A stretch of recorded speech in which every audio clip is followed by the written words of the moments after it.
la segunda parte, la primera la dimos ya, el creyente en Cristo. Vamos a ver ahora qué dice el apóstol Pablo en Gálatas 2:20. Con Cristo estoy juntamente crucificado, y ya no vivo yo, mas vive Cristo en mí. Y lo que ahora vivo en la carne, lo vivo en la fe del Hijo de Dios, el cual me amó y se entregó a sí mismo por mí. Muy bien, ahí tiene usted, hermano, un versículo muy interesante donde el apóstol Pablo dice, Cristo vive en mí. En el primer turno estudiamos el creyente en Cristo. Ahora vamos a ver a Cristo en el creyente. Vimos el primer turno la posición perfecta del creyente en Cristo. En este turno vamos a ver la condición del creyente en el mundo en que vivimos y por corto tiempo. Es decir, ¿qué dice Pablo en el versículo? Si lo leemos con cuidado, ¿qué dice Pablo? Léame el versículo otra vez. Con Cristo estoy juntamente crucificado, y ya no vivo yo, mas vive Cristo en mí. Y lo que ahora vivo en la carne, lo vivo en la fe del Hijo de Dios, el cual me amó y se entregó a sí mismo por mí. Muy bien, ahora dice Pablo, y lo que ahora vivo en la carne, Cristo vive en mí, dice él, y lo que ahora vivo en la carne, quiere decir, mientras Pablo vivía, dice, Cristo vive en mí. Esa es la experiencia, es decir, mientras estamos viviendo aquí en este mundo, hasta que el Señor venga, Cristo vive en el creyente. En posición, el creyente está en Cristo. Creo que noten eso. Cristo en el creyente, en el ámbito en que vivimos en este mundo, en que el Señor nos ha puesto. Yo quiero que el hermano me lea, le estaba diciendo en San Juan 17, cuando el Señor está orando y está diciendo algo de los apóstoles.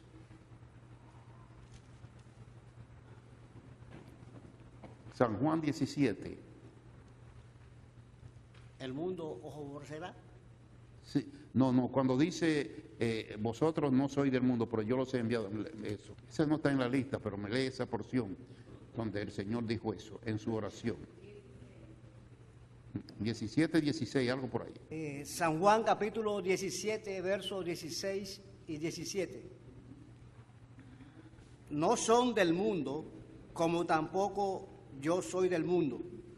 Santifícalos en tu verdad, tu palabra es verdad. Como tú me enviaste al mundo, así yo los he enviado al mundo, y por ellos yo me santifico a mí mismo, para que también ellos sean santificados en la verdad. Muy bien, yo quiero subrayar la parte ahí cuando dice, no son del mundo, pero yo los he enviado al mundo, dice el Señor Jesucristo. Como yo no soy del mundo, yo los he enviado. Ok. Siempre se presenta un problema cuando estudiamos la Biblia. Yo estuve el domingo en una iglesia y después que yo terminé, una hermana viene y me saluda y me dice, me mencionó un hermano, me dice, él siempre dice que él no le gusta cuando usted está dando un estudio que mencione la gramática. Él no le gusta eso. Digo, bueno, eso está difícil porque ¿cómo usted puede hablar sin usar gramática? La gramática es la estructura del lenguaje y usted no puede usar lenguaje sin usar gramática. Entonces eso es el problema. Nosotros sabemos español, ¿verdad? No, nosotros hablamos español, pero no sabemos español. ¿Entiende la diferencia? Hablamos, pero si nos ponemos a usar la gramática, estamos cortos. Entonces ahí no lo sabemos, pero lo hablamos. Y es importante cuando estamos leyendo porque gramaticalmente cada palabra tiene un significado. Y a veces le pasamos por encima y no analizamos el significado y entonces no entendemos lo que estamos leyendo. Ahí usted tiene un juego de palabras que usó el Señor Jesucristo. No son del mundo. No somos nosotros del mundo. No somos del mundo. ¿Quién aquí no es del mundo? El Señor dice que no.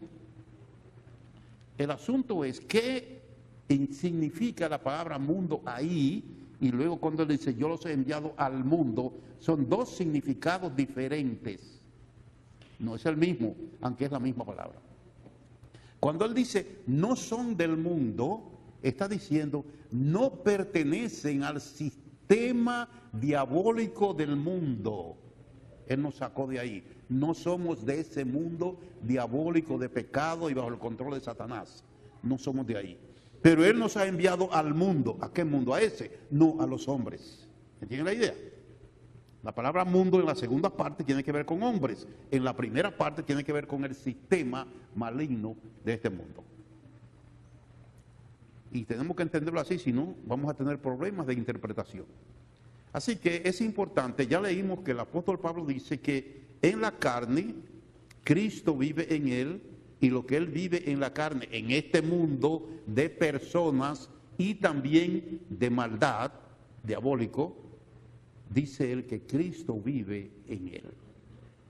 Ahora, el hecho de que Cristo viva en él no se está exento de dificultades. Mire todo lo que Pablo vivió, experimentó en su vida como creyente, viviendo Cristo en él. Léame la porción marcada ya. Según de Corintios, capítulo 11, versos 23 al 27. ¿Son ministros de Cristo? Como si estuviera loco hablo. Yo más, en trabajos más abundante, en azotes sin número, en cárceles más, en peligros de muerte muchas veces. De los judíos 5 veces he recibido 40 azotes menos 1. 3 veces he sido azotado con varas, 1 vez apedreado, 3 veces he padecido naufragio. 1 noche y 1 día he estado como náufrago en alta mar, en caminos muchas veces, en peligros de ríos, peligros de ladrones, peligros de los de mi nación, peligros de los gentiles, peligros en la ciudad, peligros en el desierto, peligros en el mar, peligros entre falsos hermanos, en trabajo y fatiga, en muchos desvelos, en hambre y sed, en muchos ayunos, en frío y en desnudez. Muy bien, ¿usted oye la historia que da Pablo de su vida? Uno podrá decir, bueno, y un siervo de Dios de la talla del apóstol Pablo tendría que sufrir todo eso. En el mundo, el creyente tiene que enfrentar muchísimas cosas. En el mundo. Y el hecho de que Cristo viva en el creyente no quiere decir que está exento de dificultades. No quiere decir eso, y lo vamos a ver.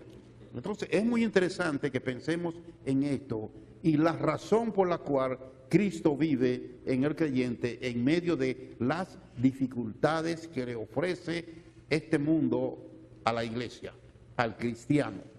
Quizás nosotros aquí en este país no tenemos muchas dificultades, pero las tenemos como cristianos. Pero hay países que es completamente difícil ser cristiano. Sin embargo, tienen a Cristo en ellos, a pesar de las dificultades. Eso es importante que nos demos cuenta. Por ejemplo, el Señor Jesucristo, antes de irse, le dijo algo importante a los apóstoles, allí en el mismo capítulo 17 de Juan. ¿Qué le dijo él? Capítulo 16 de Juan, verso 33. Estas cosas os he hablado para que en mí tengáis paz. En el mundo tendréis aflicción, pero confiad, yo he vencido al mundo. Muy bien, el Señor pudo haber dicho, en el mundo ustedes no van a tener problemas, tienen el Espíritu Santo, yo voy a estar con ustedes, tienen eso. No, no dijo eso, no. Mire, esa palabra que el Señor usó ahí, en el mundo tendréis aflicción. ¿Cómo usted entiende esa palabra? ¿Qué es aflicción? ¿Qué es aflicción? Mire, una de las cosas que a mí me gusta cuando yo leo los mensajes del Señor Jesucristo, que me fascinan, es por la capacidad de conocimiento del idioma. Él hablaba hebreo, griego y posiblemente arameo, pero con la capacidad gramatical con que él pronunciaba las palabras, entendiendo todo lo que significa la palabra, y por eso la usaba. Cuando él quería decir algo importante, usaba la palabra exacta para decirlo. Por ejemplo, nosotros leemos ahí, en el mundo tendréis aflicción. ¿Qué es eso? ¿Qué quiere decir eso? Tendréis aflicción, va a estar, qué sé yo, ¿qué puede ser? No le damos el sentido que tiene porque no estudiamos el verdadero sentido de la palabra en el idioma, en la gramática. Yo le voy a poner, hermano, que me lea lo que significa la palabra aflicción, lo que significa esa palabra en la vida cristiana. Usted va a ver que hay 18 acepciones diferentes que están incluidos dentro de esa sola palabra. Léame. Pena, dolor, pesar, tristeza, amargura, desconsuelo, congoja, abatimiento, angustia, ansiedad, desaliento, inquietud, apuro, conflicto, dificultad, molestia, nostalgia, sufrimiento, preocupación. ¿Usted oyó todo lo que significa esa palabra? Pero nótese que dice, al creyente en el mundo, ustedes tendrán todas esas cosas. Depresión, ¿no se deprime el creyente? Y ahí enseñan por ahí que no, que el creyente no tiene que estar deprimido porque el Señor casi... En la Biblia hay hombres de Dios de la talla de Elías deprimidos. En el Antiguo Testamento, Elías era un hombre deprimido. Jonás, un hombre deprimido. El creyente puede pasar por eso también mientras estamos en este mundo, pero Cristo está en nosotros. Entonces tenemos esa dificultad en lo personal, tristeza, problemas, depresiones, todo eso en lo personal, en este mundo. Es decir, que eso que se dice, que el creyente no tiene que enfermarse, no tiene que sufrir, eso no es bíblico. Eso son opiniones, ideas extra bíblicas. El Señor dijo, en el mundo tendréis aflicción. Pablo era un hombre enfermo. Timoteo era un hombre que tenía varias enfermedades. Había un compañero de él que tuvo casi a morir. Es decir, que tenemos que poner todo en contexto para entenderlo. Pero dice más todavía. Sígame leyendo lo que dice la porción que adelante. Juan capítulo 15, versos 18, 19. Si el mundo os aborrece, sabed que a mí me ha aborrecido antes que a vosotros. Si fuerais del mundo, el mundo amaría lo suyo. Pero porque no sois del mundo, antes yo os elegí del mundo, por eso el mundo os aborrece. Acordaos de la palabra que yo os he dicho, el siervo no es mayor que su señor. Si a mí me han perseguido, también a vosotros os perseguirán. Si han guardado mi palabra, también guardarán la vuestra. Muy bien, ahí usted tiene, el Señor Jesucristo dice, si a mí me han aborrecido, a ustedes le van a hacer otra cosa a ustedes también. Es decir, ahora son sufrimientos externos. Lo que el mundo le ofrece al creyente es desprecio, persecución, aborrecimiento es lo que el creyente gana en este mundo. Y Cristo vive en el creyente. Pero eso es lo que va a experimentar en este mundo. Entonces es interesante esto. Si aborrecieron al Señor, a nosotros también nos aborrecerán, nos rechazarán. Hay muchas cosas que son interesantes en cuanto a esto. El cristianismo en este país, que es uno donde más base tiene, va en decadencia, va desapareciendo. A mí me llamó mucho la atención, oyendo la toma de posesión, que el candidato jura poniendo las manos sobre dos Biblias, la de Lincoln y la que le dio su mamá. Dos Biblias, ahí hizo un juramento.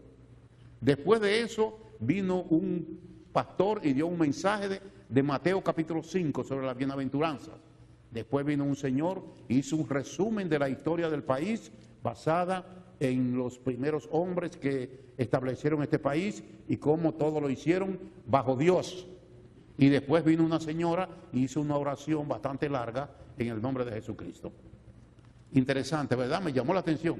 Pero si usted va a la escuela con una camisa que dice Jesús, ahí tiene un problema ya. Tiene una discordancia. No quieren saber del nombre de Jesús. Y con el nombre de Jesús rechazan a uno también y se burlan de uno y no quieren saber de uno. Entonces es una discordancia. Pero eso es lo que el mundo le ofrece al cristiano. Usted puede ver que llevan a televisión varios líderes y si hay un cristiano es el que menos chance le dan. Todos los demás hablan, ese le dicen dos o tres cositas y ya cerraron porque no le interesa que el creyente exprese su punto de vista, sino que es algo atrasado, que ustedes hacen lo que ustedes quieren, con la Biblia dicen lo que ustedes ven. Muchísimas cosas porque el mundo nos rechaza. En el trabajo usted no puede hablar del Señor, porque ya eso está prohibido. Hay problemas en todos los sitios. Eso es arrinconando el testimonio cristiano. Aquí se habla de libertad de expresión, pero el testimonio, el creyente no tiene libertad de expresión. Lo reducen bastante. No tiene esa libertad que debía tener. Entonces vivimos en este mundo con problemas personales y con problemas del mundo que nos rodea. Del mundo que nos rodea. También tenemos problemas con Satanás. Dice que anda cual león rugiente buscando a quien devorar. Y tenemos problemas también con la carne en nosotros que nos lleva a los deseos que son contra el espíritu. Es decir, que vivimos en este mundo de tantas dificultades. Pero en medio de todo eso, Cristo vive en nosotros. ¿Right? ¿Y por qué? ¿Por qué? ¿Por qué en esa situación Cristo vive en nosotros? Léame el texto donde habla de la esperanza de gloria. En Colosenses capítulo 2. Colosenses capítulo 1, verso 27. A quienes Dios quiso dar a conocer las riquezas de la gloria de este misterio entre los gentiles, que es Cristo en vosotros, la esperanza de gloria. Muy bien, ahí está el asunto. En medio de esa situación en que vivimos, de dificultades, de problemas, dificultades físicas, dificultades del mundo, Satanás tentándonos, la carne, todo eso, dice ahí la Biblia, que Cristo vive en nosotros como la esperanza de gloria de que eso va a terminar. Que está garantizado que eso va a terminar. Eso no es para siempre.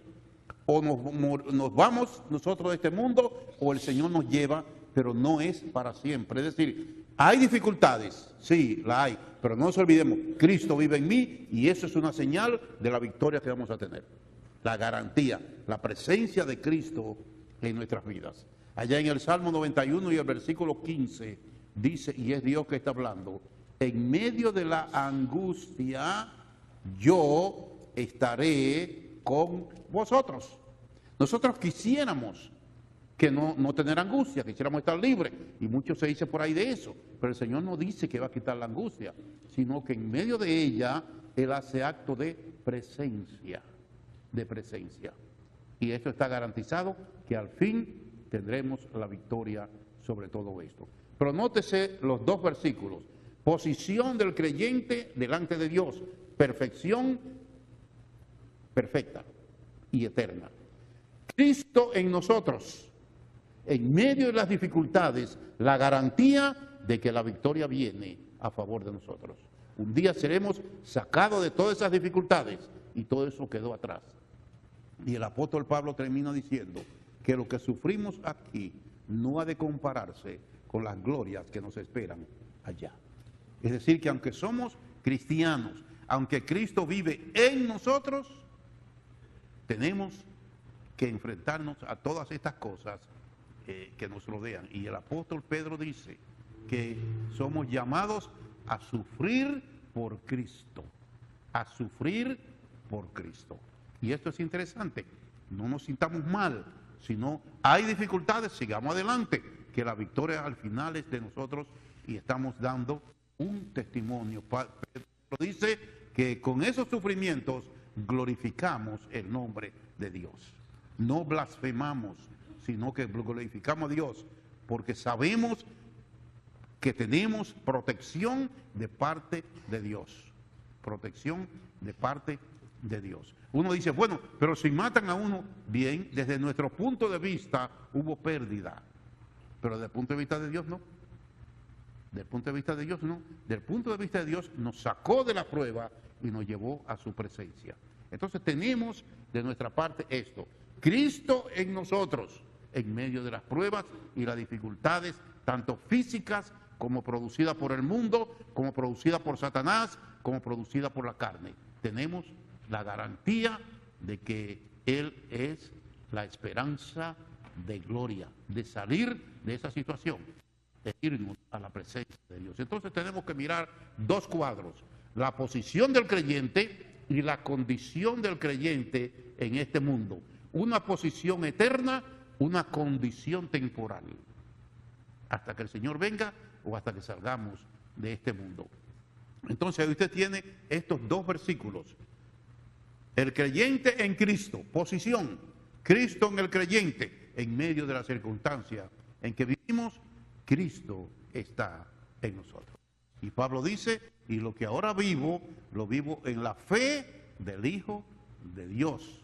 Es decir, vivo en este mundo, frente a todos esos conflictos que tengo, sí, pero lo vivo en la seguridad, en la fe de que Cristo vive en mí. Así que vemos dos versículos que nos presentan dos posiciones o dos situaciones o dos cuadros completamente distintos. Si no tomamos en cuenta la preposición en, entonces no vamos a entender ni una cosa ni otra. El creyente en Cristo, posición. Cristo en el creyente en medio de las circunstancias en que vivimos. Y así podemos estar seguros entonces de lo que la Biblia nos está enseñando. Es muy interesante esto, porque el creyente tiene una seguridad eterna que no depende de lo que yo haga o de lo que yo no haga. Depende de lo que Dios ha hecho en la vida de nosotros. Y Dios nos ha tomado y nos ha perfeccionado y nos ha sentado en su presencia, en la persona de Jesucristo, y ahí estamos para siempre. Estamos en el mundo, nos envió al mundo, y en el mundo sufrimos, pero Él no nos envió a sufrir, sufrimos porque estamos en un mundo, en un lugar hostil a Dios.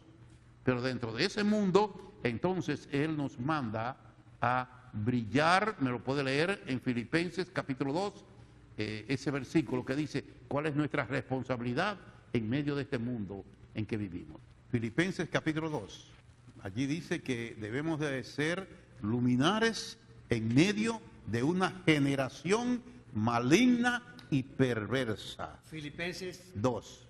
capítulo 2, versos 14 y 15. Haced todo sin murmuraciones y contiendas, para que seáis irreprensibles y sencillos, hijos de Dios sin mancha en medio de una generación maligna y perversa.